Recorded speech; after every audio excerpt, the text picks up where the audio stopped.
Ya, pemirsa, Prabowo menegaskan two-state solution sebagai satu-satunya jalan untuk mencapai perdamaian atas serangan Israel ke Palestina. Dengan begitu, menurut Prabowo, kedaulatan Israel juga harus diakui sebagai negara. Dan untuk membahas ini sudah bersama kami pengamat hubungan internasional, Bapak Teguh Reza Shah. Assalamualaikum, selamat sore Pak Teguh Reza. Selamat sore, salam dari Unpad di Bandung. Iya, baik. Pak, kami juga sebelumnya pemirsa sudah mengundang juru bicara kantor komunikasi Presiden dan juga Kemenlu, namun belum ada yang bisa bergabung. Kita langsung ya bersama Pak Reza. Pak, kalau kita lihat cita-cita Pak Prabowo ini mendesak two-state solution sebagai satu-satunya jalan untuk mencapai perdamaian atas serangan Israel ke Palestina. Menurut Anda, Pak, apakah hal ini mungkin terjadi? Ya, secara teori mungkin terjadi, tapi potensi terjadinya itu sangat sulit ya. Karena sejak tahun 67 itu dunia sudah berbicara two-state solution.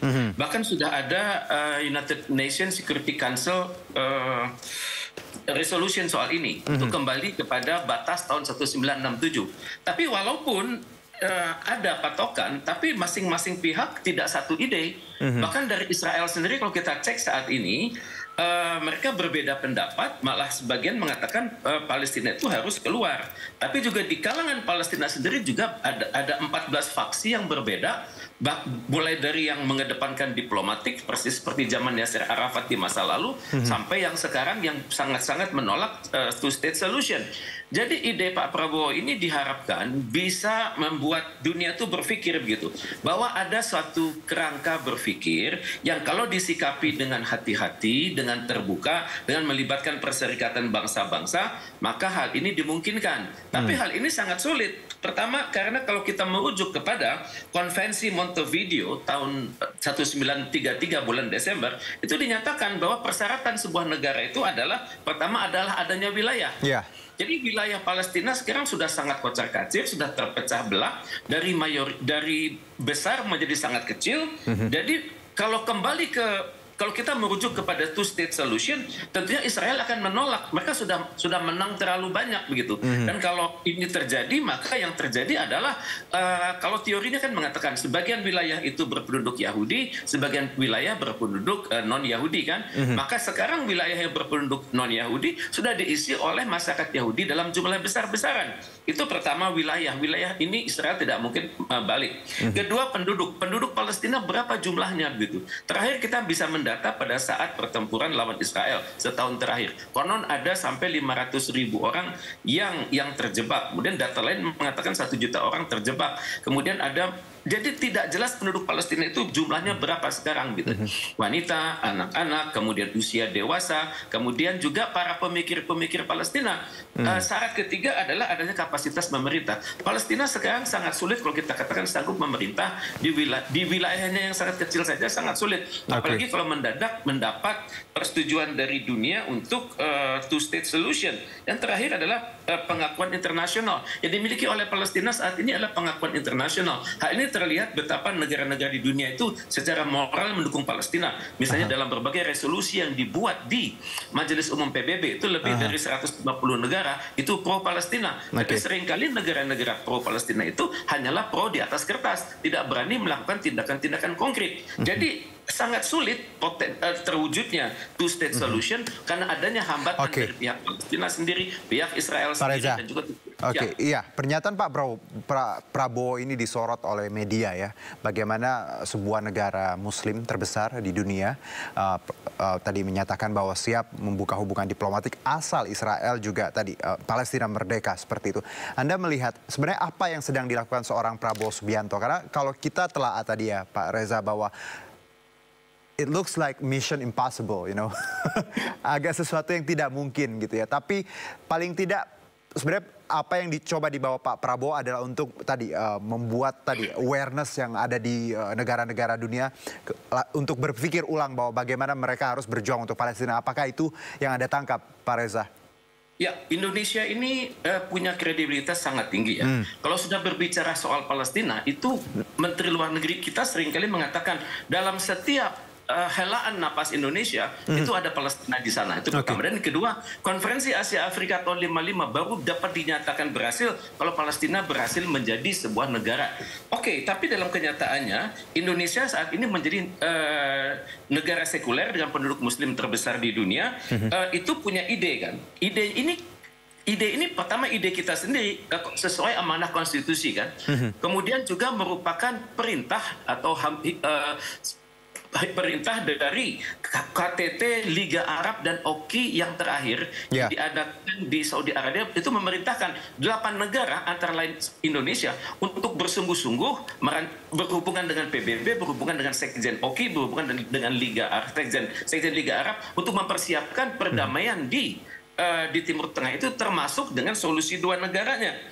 Tapi hal ini kan tampaknya sekarang sangat jauh panggang dari api. Tapi paling tidak ini meningkatkan kredibilitas Presiden Republik Indonesia dalam berhubungan dengan negara-negara di Timur Tengah, di Afrika, maksudnya negara-negara OKI, negara-negara BNB, negara-negara Liga Arab. Karena mereka sama sekali tidak memiliki ide. Mereka lebih takut kepada Israel daripada mereka lebih takut kepada Iran daripada Israel. Dan Israel memiliki banyak sekali perjanjian-perjanjian bilateral dengan negara-negara di Timur Tengah yang seolah-olah mereka seolah-olah memerangi Iran, tapi dalam kenyataannya malah mendukung Israel. Jadi dalam hal ini, kalau ide ini dipertahankan oleh Indonesia, walaupun ini mission impossible, tapi menempatkan Pak Prabowo sebagai kepala negara dengan ide terunggul di dunia saat ini. Karena itu yang yang saya tangkap Pak Reza, bahwa sebenarnya Presiden ingin tadi membawa isu ini, ya, awareness ini lebih tinggi lagi. Plus kalau kita telah lagi Pak Reza, ini kan kunjungan Emmanuel Macron, ya. Ini disebutkan dalam kunjungan Presiden Prancis. Ada maksud tertentu tidak Pak Reza kalau Anda melihat tafsir ini? Betul. Macron itu pemikirannya berbeda dengan negara-negara di Eropa selama ini kan. Karena negara-negara Eropa tersebut cenderung merasa punya hubungan baik dengan Israel dan karena itu harus mengikuti apa kata Israel. Tapi dengan maraknya citizen journalism, dengan maraknya sistem, dengan maraknya pemberitaan dunia yang lebih berbeda daripada versi pemerintah, maka masyarakat di Perancis dan juga masyarakat di Eropa lainnya mulai bersikap kritis. Ternyata diperlukan langkah-langkah yang lebih struktural, dan untuk itu Presiden Macron memberanikan diri untuk menyatakan akan mengakui kemerdekaan Palestina dan juga akan mengupayakan terwujudnya sebuah two-state solution. Ini akan dibahas pada awal Juni itu di Timur Tengah, tepatnya di Saudi Arabia. Ini adalah koalisi antara Perancis dengan Saudi Arabia untuk benar-benar merancang suatu two-state solution yang berkeadilan, yang benar-benar yang membantu perdamaian di kawasan Timur Tengah dan juga membantu ini hak azazi masyarakat Palestina yang saat ini sedang porak-poranda. Bantuan sulit masuk, kemudian dunia tidak mendapatkan sistem pemberitaan yang benar, dan juga kecenderungan tindakan kekerasan itu berjalan terus. Saya juga berpikir KTT baru ini kemungkinan besar juga belum tentu menghasilkan, tapi paling tidak ide Pak Prabowo ini sudah menggerakkan dunia untuk berpikir begitu. Paling tidak juga membuat KTT di depan itu untuk lebih serius. Baik, Pak Reza, kita coba simak kembali, ya. Kita putar kembali bagaimana pernyataan Pak Prabowo terkait tadi kemerdekaan Palestina berikut ini. Saya tegaskan bahwa kita juga harus mengakui dan menjamin hak Israel untuk berdiri sebagai negara yang berdaulat dan negara yang harus juga diperhatikan dan dijamin keamanannya. Karena itu Indonesia sudah menyampaikan begitu negara Palestina diakui oleh Israel, Indonesia siap untuk mengakui Israel dan kita siap untuk membuka hubungan diplomatik dengan Israel. Kami juga menyampaikan bahwa Indonesia siap untuk menyumbang pasukan perdamaian di kawasan tersebut. Oke, Pak Reza, menarik tadi bagaimana Pak Presiden ya akan mengakui Israel, asal tadi syaratnya juga berat sekali untuk mengakui kemerdekaan Palestina atau menerima Palestina sebagai suatu negara. Tapi pernyataan gini Pak, kalau kita lihat Hamas sendiri ya Pak Teguh Reza, apakah Hamas bisa menerima ide ini? Karena kita tahu mereka sangat keras dan tidak akan pernah berhenti. Dan kita tahu perang juga diawali dari insiden Oktober beberapa tahun yang lalu. Anda melihat sikap Hamas seperti apa ke depannya?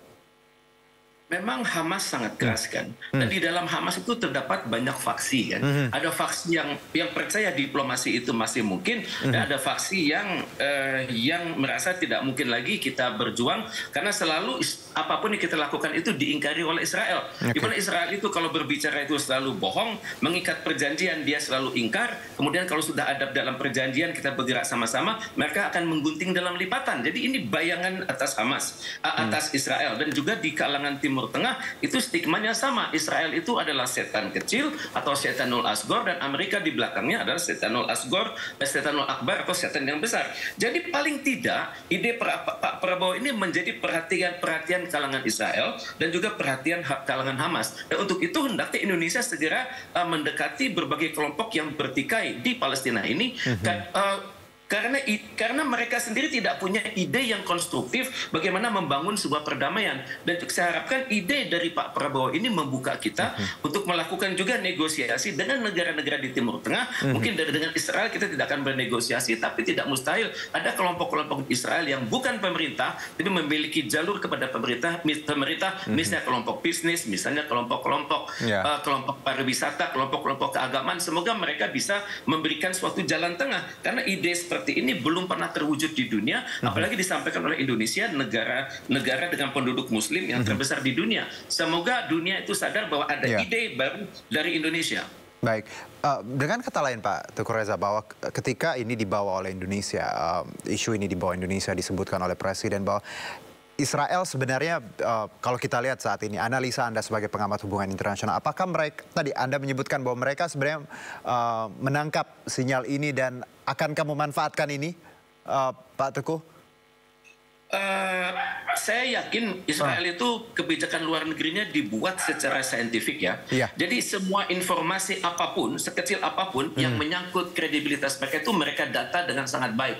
Maka secara teori yang akan mereka lakukan, saya pikir, saya tidak tahu pemerintah akan berkata seperti apa. Mereka akan membuat sebuah time frame bahwa kelak akan ada hubungan diplomatik Indonesia dan Israel dengan catatan. Tentunya ada roadmap. Roadmap itu jangka pendek, menengah, dan panjang. Dan untuk itu tidak mustahil kelompok-kelompok riset mereka akan mencoba mendekati kelompok-kelompok riset di Indonesia untuk sama-sama membahas hal ini. Karena bagaimanapun bagi Israel, mereka sangat butuh hubungan diplomatik sama Indonesia dan juga dengan Saudi Arabia. Saudi Arabia memiliki tempat-tempat suci dan Indonesia memiliki komposisi muslim yang terbesar di dunia. Maka impian Israel dalam jangka pendek saat ini adalah berhubungan diplomatik dengan Indonesia dan Saudi Arabia.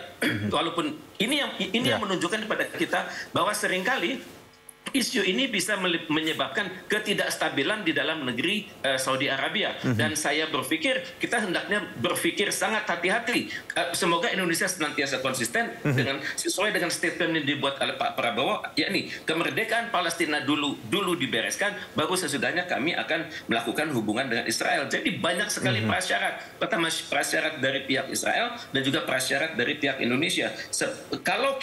Kalau hal ini dibiarkan tanpa pendalaman, maka yang terjadi adalah ide adalah sebatas ide. Karena bagaimanapun juga, kalau kita benar-benar berpikir akan serius melakukan hubungan dengan Israel, maka kita juga harus memikirkan bagaimana dampak daripada kritik di dalam negeri. Dampaknya bagi stabilitas pemerintah. Pak Teguh Reza, satu terakhir.